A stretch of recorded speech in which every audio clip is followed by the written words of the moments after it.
Last video I showed you how you can start creating your own courses. The first step was logging into Beyond Exams as a teacher.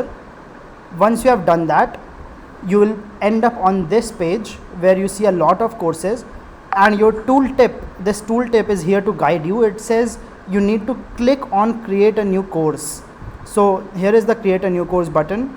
As soon as I click on it, it opens this small form which you have to fill to create your own course. It asks you for some details about your course, as it says here, name of the course. So you have to fill the about the course section and 3 other sections which you can do in less than 2 to 5 minutes, and once you are done, your course will be live and active. So the first option is name of the course, and the tooltip says give your course a unique name users can relate to. So this is very important.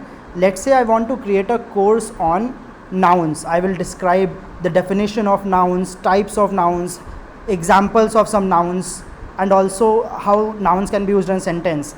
So I'll write the name of this course here.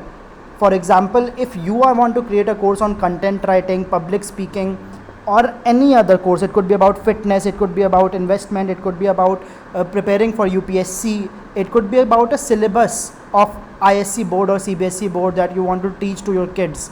Simply write a unique name students can relate to. So I will write nouns for beginners. Nouns, learn nouns in a practical way. So I have chosen a unique name to as the name of the course, and now I click on this next, so that this tooltip can guide me again. So it says this is important. Most users don't open courses with empty description. So you need to enter a description of your course as to what the course will be about at the end, and here is an example for you as well. At the end of this course, you will be able to conceptualize, strategize, and write content for blog, social media easily. Okay, so I have to write a description of my course as to what students will learn by the end of it. So I write at the end of this course. Let me also complete this tutorial one. So if I click on next, it says move on to the next section. So I'll have to click next after this. So I write at the end of this section, students will learn definition of noun. What else will students learn? Types of noun. What else?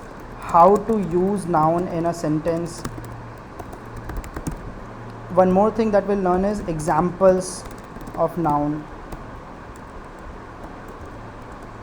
and much more. Okay, so my definition is ready. I'll click on next. As soon as I do, you see that about the course section is done, and now we are on the course placement section, which is on white, and I'll show you in the next video how you can proceed. Thanks a lot for joining.